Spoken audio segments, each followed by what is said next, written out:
Good day to you. I am Dr. Lalith Mendis, Director, Colombo Empathic Learning Center. Today I want to speak to you about getting your 23-year-old, 22-year-old, right down to the 15-year-old, galvanized for action. They join in the things they can partner in. They are saying, what can we do in this? Otherwise, they are not in it. So any meeting you arrange for whatever reason, work field or spiritual, church, whatever, they have to be partners with it from the first minute. So it must be set up like that, the physical setup, the visual, the acoustics, everything has to be fitting with their mindset at present. Don't try to criticize their mindset, work with it and take it forward. And make it more productive, more creative, more empathic, certainly. But you have to allow them to work with their style while you input the best you can for them. So the basis of this talk is the 23-year-olds will lead the 23-year-olds, will lead the 22-year-olds and will look after the 15-year-olds and everything in between. That is the season. So it's partly about how sheep can become a shepherd. 23-year-olds looking after their own, because we can see that their own are quite isolated, not willing to listen even to a 28-year-old, because the generational gap is now so sharp. So how do we mobilize ourselves for best investments and best dividends and the best future for our kids? Be it school, be it church, be it a voluntary organization, be it a workplace. So this is what I have found working with them. I'm Dr. Lalith Mendis, Director, Colombo Empathic Learning Center. Of them, there will be those who are even among sheep when they come to the end of their plateau and when they have to climb a rock face and find a pathway. There are some sheep who quickly get to it as the shepherd leads. So they are the pioneers. They are a little apostolic, do things before others. They may be marketers, getting into new things, new research. Then secondly, there are those who are teacher kind, who plan, who want to have a proper plan, proper track. Then thirdly, there will be those who see before others, hear before others, feel before others. They imagine, they are graphic people, speculating, they see the greatest possibility, the maximum possibility. Then of course the teacher and the planner would say, we can't get so much, but there's a healthy discussion. Then you get the person who is the encourager.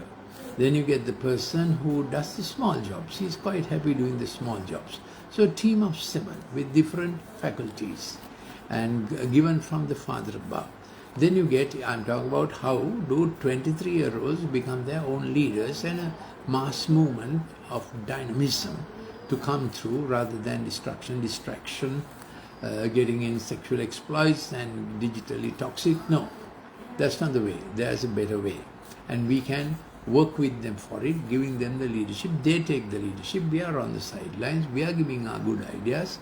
And because they are the leaders and they are the full partners in it, they are willing to listen to us also. Then you have the leader who begins to understand others better than they understand themselves. That's the quality of a leader. Leader's quality is not he knows better than everybody else. He knows what is best in this person, what is best in that person, and he provides the platform, space and time and the interaction that is going on. So in our life journey, we will meet 7 who are like that, and that 7 may be the front running person, maybe you. But he has to wait till others catch up, give time for others, work with others. Then he has to get the track and the design and a plan from the teacher kind of person. He's a planner, he's a surveyor. He wants to make things clear for all, whereas the frontliner may want to run by himself. So other 6 say, no, you can't run by yourself. We are in it with you. So time has to be provided. So have you found your team of 7? Frontliner, one who sees visions and has clarity before others have, feel more than others. The helper, the diaconia person, helping with small jobs. The encourager, the Barnabas person. Then comes the one who has a God-given sense of how to multiply money. Then there is the leader person who's able to do fit people into their place, time and slot. So this is how we do. Now, how do sheep become shepherd? Firstly, we must be followers before we can be leaders. In our following journey, we learn. And we must have that 7 with us who will affirm us. Everybody needs affirmation. Not that we crave for affirmation, but affirmation means you are looking for approval with others. Not that you are always right. We don't want to be independent, dictatorial, choleric, do our own thing, whatever you think I know how. That is narcissism. So you must check yourself whether you are a narcissist. How do you know that you are a narcissist? Anybody else's opinion has to be overridden by what you think and what your how. You need to recognize yourself. When a narcissistic nature is there, you quickly disagree with someone else rather than agree. So the Barnabas will agree and suggest improvement. Narcissist person will quickly, first thing, disagreement. So there's a lot of heat in his life. He has more disagreements than agreements. That's how you know a narcissist. Are you a narcissist? It comes from an old Greek legend, how there's a man who looked at his face so many times. He didn't want to look at anything else. But a simple rule of the thumb is, do you have more disagreements with your spouse, with your colleague, or whoever it is, than agreements? Then you know you need to check that nature and you need a reformation. So followers become good leaders. Good followers become good leaders. Then we have Psalm 23, Lord is my shepherd, I shall not want. So those who become shepherds, they already have it.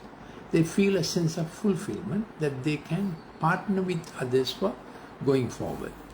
If not, there will be a demand mode. There are very demanding leaders because actually they are not filled, they are not content. There's a demand still in their life that others have to do. But the leader supplies easily. He's easy. He has solutions. He has gone this way before. He is generous. He is kind. He is patient. He can discuss the issue without heat. That's what a shepherd is. So we are transitioning from sheep to shepherd. Now we are looking at the 23-year-old age group becoming shepherd to their own kind. 23, 22, 21, 20, 1987, 16, 15. The Alpha Gen also included for partnership and leadership. I will not keep saying, I want. I have transitioned into the mode of a shepherd. What can I do for you? That's how leaders think. Thirdly, leader does not say, I need more. Leader will say, what is your need? Can I be of help? The wrong leader demands, I need all the help I can get. But the right leader says, I want to give all the help you need. Got the difference? Yes. We want a generation of 23 like that. 4. Shepherds can discern green pastures without poison, and when some place is dry, take them to the next shipfella, next high plateau, and there's a rock place, and there'll be some sheep who will quickly get in behind the shepherd, and they will be the next shepherds because they take the lead, try the difficult thing with caution, and help others to follow them. So already in your team there may be shepherds in the making because they are closely working with you and watching to go forward and upward to aim. Yes. Then we have fourthly, to drink from water without muddying. He will lead us by the still waters. So the leader does not muddy the water, sully the water, leaves enough for others to follow, uncluttered, so that they can pick up from where he is leading. Fifthly, shepherd watches carefully, and he moves sheep to the right places of safety. That's a good leader's one of the S's is safety. So there is a scope, there is a stretch, there is a stature, there is a sensitivity, there is sacrifice, there is safety, and there is sensitivity. The 7 S of leadership. That's right. So we want to help the 23-year-olds to practice all 7 for balanced leadership. Then, sixthly, the shepherd watches carefully, and he has uncanny eyesight. He sees before others, and he has eyesight to detect trouble soon, enemy actions, enemy trail, enemy scent soon. That's a shepherd's, a leader's hunch, intuition, God-given safety belt. Yes, so though I walk through the valley of the shadow of death, I fear no evil. He picks up evil and defends his people. And he is not fearful, but he is submitted to God. And in the face of evil, he quickly takes up his spiritual stance and shield, that others may be also protected. And your rod and your staff, they comfort me. That is to say, a rod is for correction. Staff is for provision and protection. Rod is for protection, correction. Staff is for provision. So staff most of the time. Rod occasionally. So there are personalities who want to use the rod often.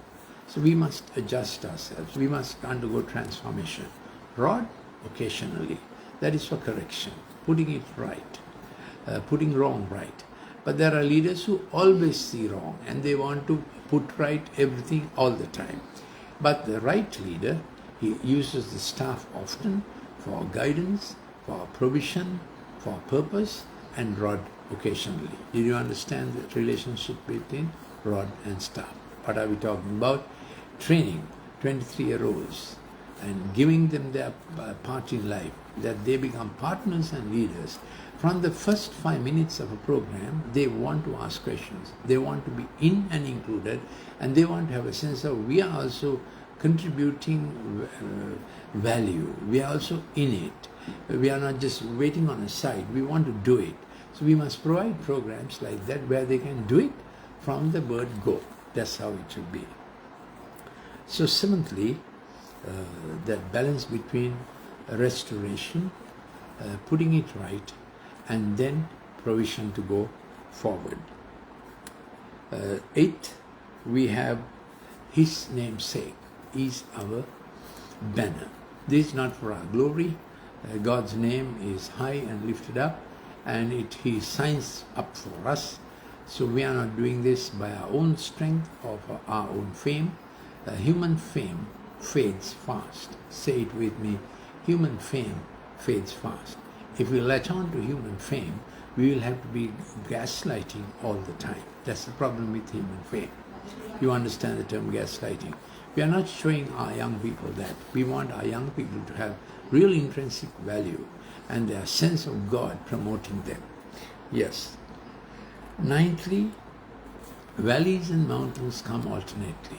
We must know valley life and we must know mountain life. In both of these, the Good Shepherd will lead us. Tenthly, we have a cup overflowing, and that's our sense of what God has provided. And we have a furnished table, a measure of enterprise. From this table that we are able to make, maybe only our family can supply from it, or maybe 10 people. We can provide livelihoods for 10 families. Depends on your capacity as God has given and as you have stretched. There's a stretch, a scope, and a stature.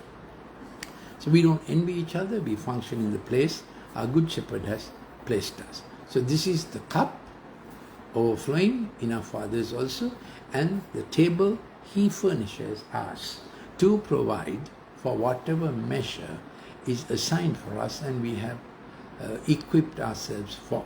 So chairman of a company may be providing livelihoods in his company for 5,000 families. We know a company like that. And there are business leaders in the country. We actually know 3 countries. I know 3 companies like that where the leader of the company has very godly values, and they have been able to provide tens of thousands of livelihoods for others because of the God consistency. So the measure of the table. God knows you. He has given the measure of the table that may keep increasing as you keep walking with Him. So let this be a strength. He anoints my head with oil. That's the daily, hourly enablement that comes from God. I am Dr. Lalith Mendis. If you want any more clips of this nature, please send a WhatsApp to +94 74 211 5011. Even for my screen brain balance lectures, you can send a WhatsApp. If you want a cost-free consultation for your kids' digital problem or for anything else that you want to consult me, For a cost-free consultation, you can give a telephone call 2077-151-2801. If you want to be in a little Friends Fellowship gathering, every Friday 7 p.m. at Colombo Empathic Learning Center, parents and kids are welcome. You can see our din and dare, calisthenics, grips and ropes, gymnasium also, and participate in it. Every Friday 7 p.m. 374 Lesnurangala Mavata, Colombo 8. Thank you for listening. Till we meet tomorrow also.